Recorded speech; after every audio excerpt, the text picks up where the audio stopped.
up, guys? My name is Daniel. This is In Stitches.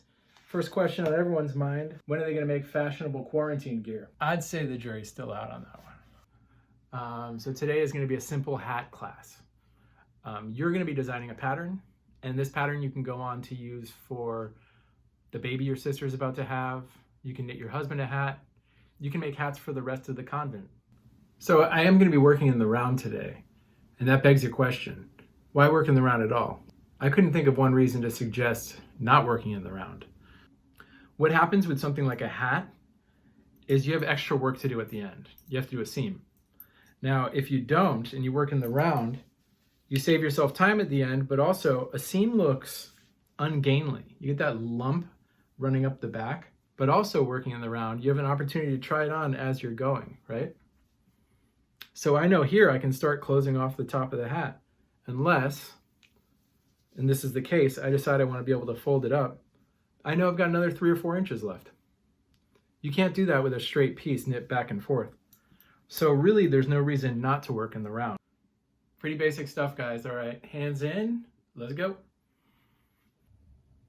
All right, guys, this is going to be a pretty simple, easygoing pattern. So things are looking up. Grab your labels.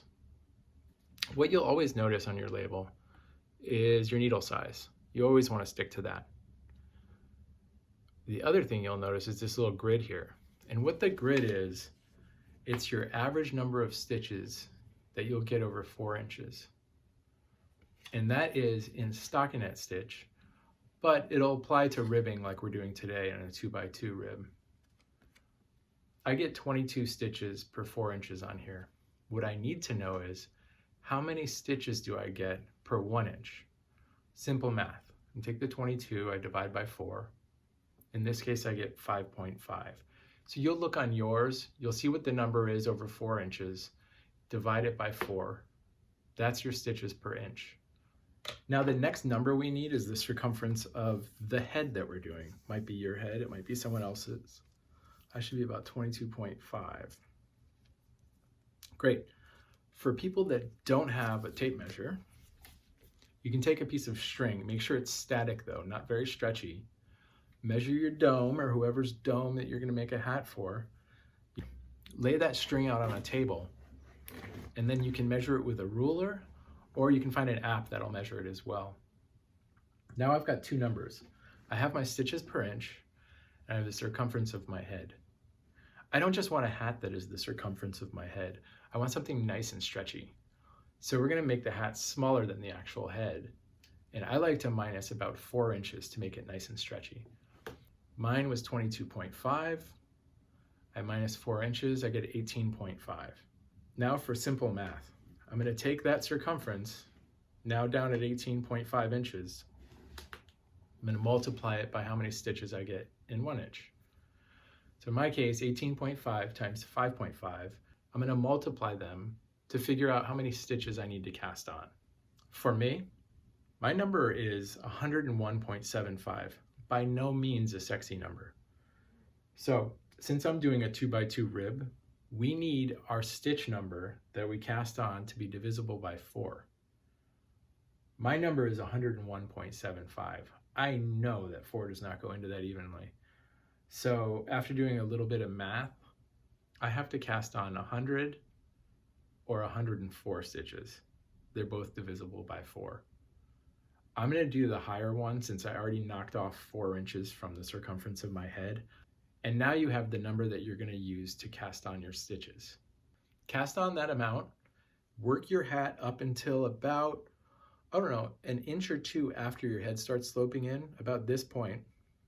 All right, guys, here it is. It's nice and long, which is what I wanted. For a double fold up, looks pretty good.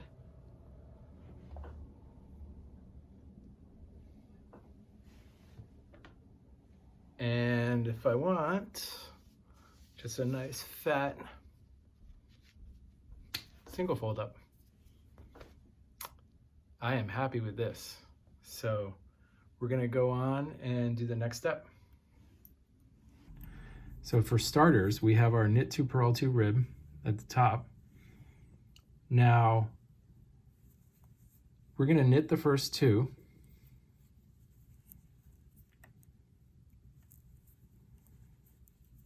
And then we're going to purl two together.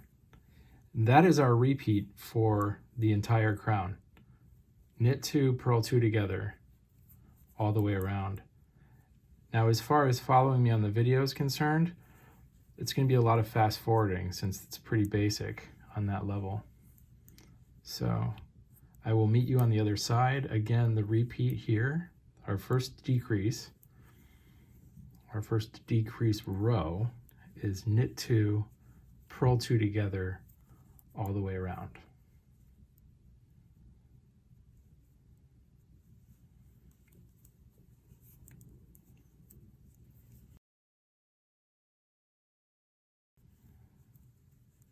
And what we're all going to do here is knit a couple rounds without doing anything. The question is, how many rounds do you knit? And that's really dependent on the size needle and yarn that you're using.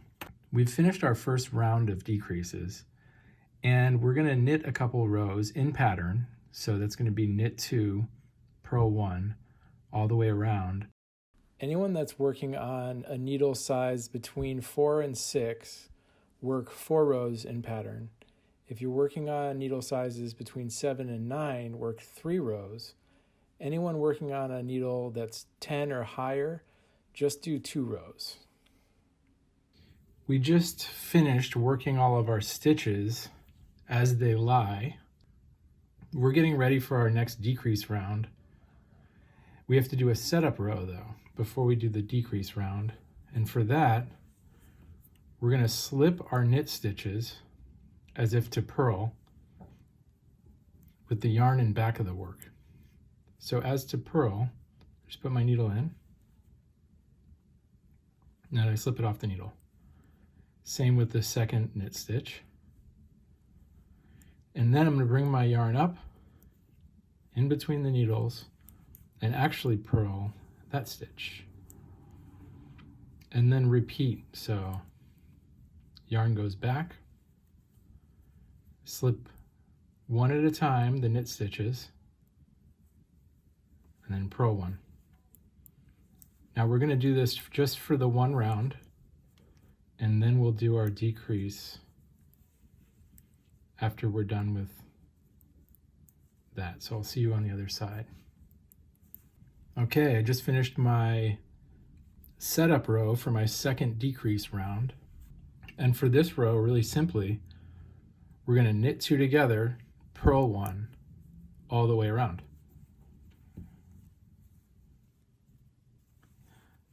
Okay guys, so we just worked our second decrease round. On this row, we're just going to knit one, purl one.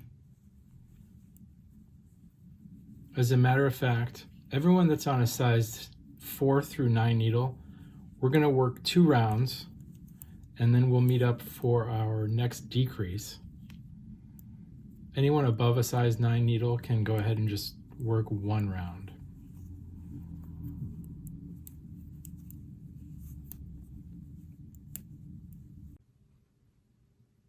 Okay, so we just finished working 2 rounds in knit 1, purl 1.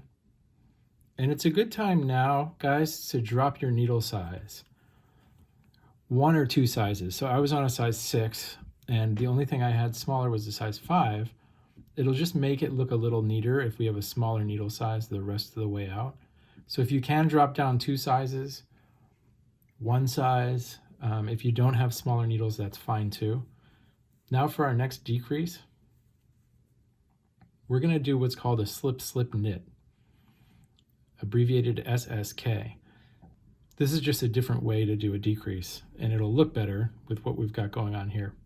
So we're going to slip 1 stitch and then another stitch knitwise, meaning the needle is going in as if to knit, and we're just slipping it over. Same with the second stitch, as if to knit and over. I'm going to take my left hand needle and I'm going to put it into the front of those 2 stitches, like such. And we'll do it one more time. This needle is going in the front of those 2 stitches. I'm going to wrap around the back needle and I'm going to pull it through. So one more time, slip, slip, needle comes in the front, oops, knit.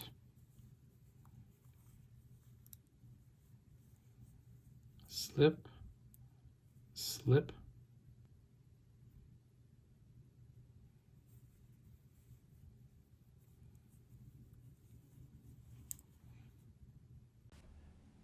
and go ahead and repeat the slip, slip, knit until the end of the round. So we just finished our slip, slip, knit round. Now we're going to knit one more round before doing exactly what we did last time, another slip, slip, knit round. So work your plain round, all knit stitches, and then one round of decreases. The last 2 rows we're going to do are the same decrease row we did 2 rows ago. So slip, slip, knit the whole way around. And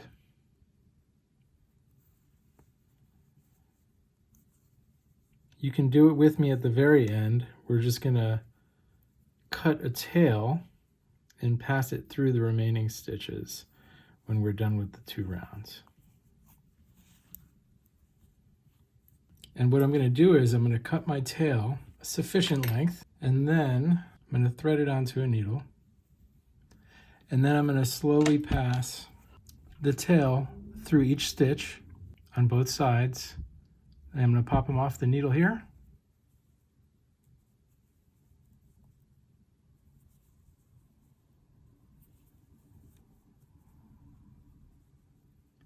Dum, dum, dum, dum, dum.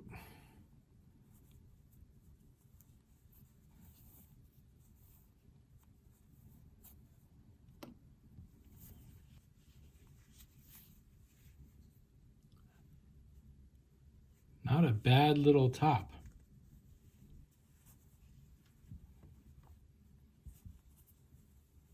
And probably a million different ways to weave in the end, if you ask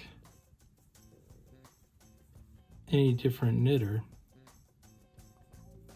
I personally like to find a little track and then weave up and down, following one strand of wool as it goes.